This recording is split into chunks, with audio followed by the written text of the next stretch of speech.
Have you ever told a friend, "It's okay, you made a mistake, it happens," but turned around and told yourself, "I'm such an idiot"?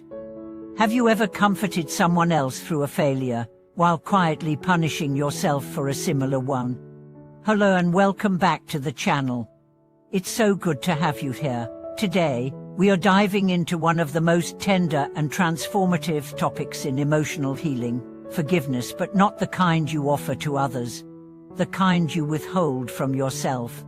In this video, we are going to explore the powerful truth that many of us have yet to live out. Self-compassion is not a luxury, it's a necessity. You'll learn why forgiving yourself is so much harder than forgiving others, how that internal self-judgment holds you back from joy, and most importantly, how to finally release it.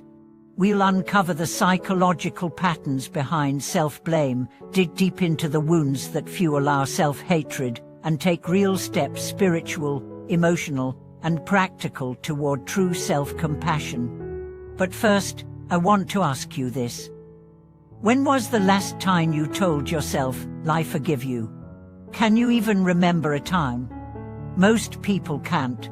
Most people have built entire lives on a foundation of silent shame.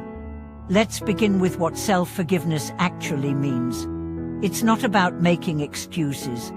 It's not about avoiding accountability. And it's certainly not about pretending that pain doesn't matter.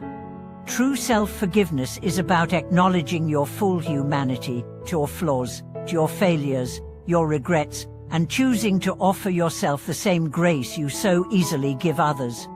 It's about saying, "Yes, I made a mistake, and I still deserve to be loved." But why is that so hard? Because most of us carry stories we've never told. You see, shame is like mold, it grows in darkness. Maybe it's the abortion you never talked about. Maybe it's the child you screamed at.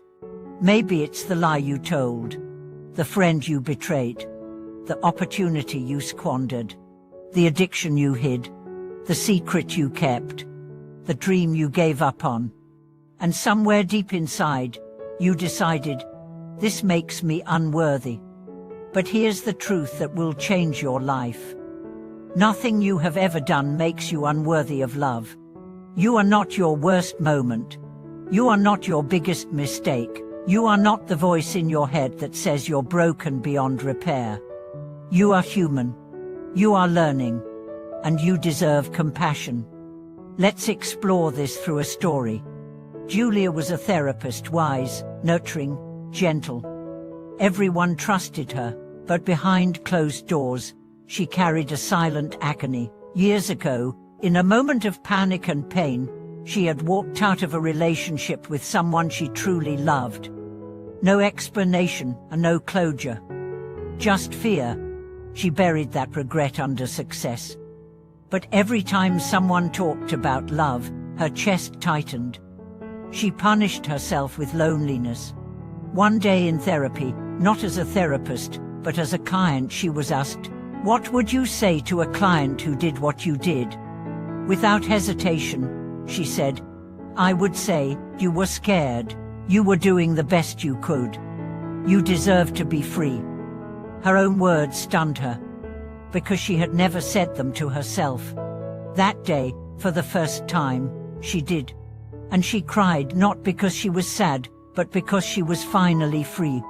That is the power of self-compassion. But here's where it gets even deeper. You can't truly forgive yourself until you see yourself clearly. And many of us can't because we are too identified with our pain. We believe that suffering equals sincerity. That if we let go of guilt, we are letting ourselves off the hook. That if we stop punishing ourselves, we'll lose our moral compass. But guilt is not the same as growth. In fact, guilt can block growth. When you live in guilt, you stay stuck in the past. You replay the scene. You self-sabotage. You attract relationships that confirm your self-loathing. You mistake suffering for redemption. But healing is not about staying in the fire. It's about walking through it. It's about saying, "That happened, and now I choose to live differently. Here's the difference between guilt and responsibility. Guilt says, I am bad. Responsibility says, I did something that hurt. I can make amends. Guilt traps you in shame. Responsibility moves you toward wholeness. So if you're stuck in guilt, try this. Write a letter, not to explain, what to justify, but to acknowledge. Acknowledge the pain you caused. Acknowledge the pain you felt. And then end with this sentence: I am not perfect. I am human, and I am learning. You don't need to send it, but you need to write it. Let's take a moment to talk about trauma. Because many people who can't forgive themselves aren't holding on to one mistake, they're holding on to years of being told they were never enough.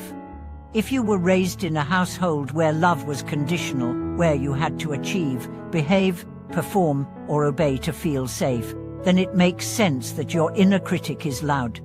If your worth was tied to your grades, your obedience, to your success, you learned to measure yourself harshly. So when you fail, your inner child thinks, I'll be abandoned. And the adult you feels it as panic, self-hatred, despair. But that child is still inside you. And she's not asking for punishment. She's asking for love. So here's an exercise. Look into a mirror, truly.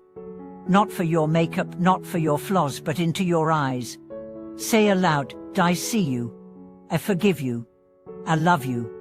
I'm here now. It may feel awkward. You may cry. That's okay. You are breaking a lifelong habit of emotional neglect. And that is holy work. Let's go further. What about those mistakes you can't take back? The words you can't unsay. The moments that hurt someone you love deeply. You make amends where you can. You ask for forgiveness when it's appropriate.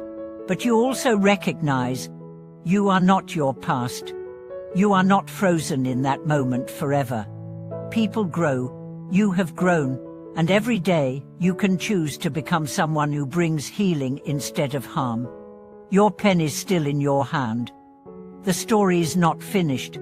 Even if others never forgive you, you can forgive yourself.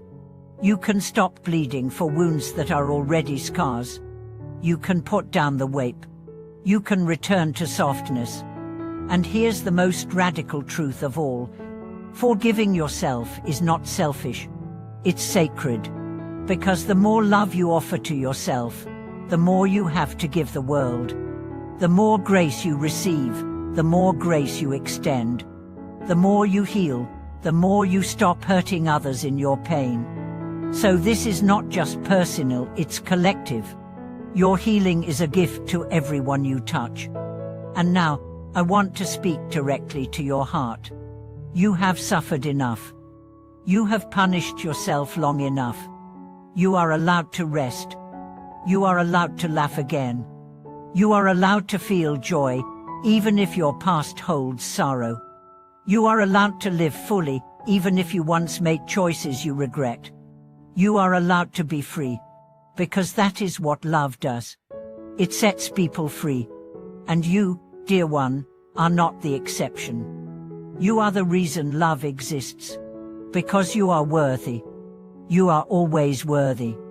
Thank you for watching this video. If this touched you, please let me know in the comments, what's something you've been struggling to forgive yourself for? What words of compassion do you most need to hear? Don't forget to like, subscribe, and share this with someone who's still carrying the weight of their past. Together, we are building a community of healing, one story at a time. See you in the next video.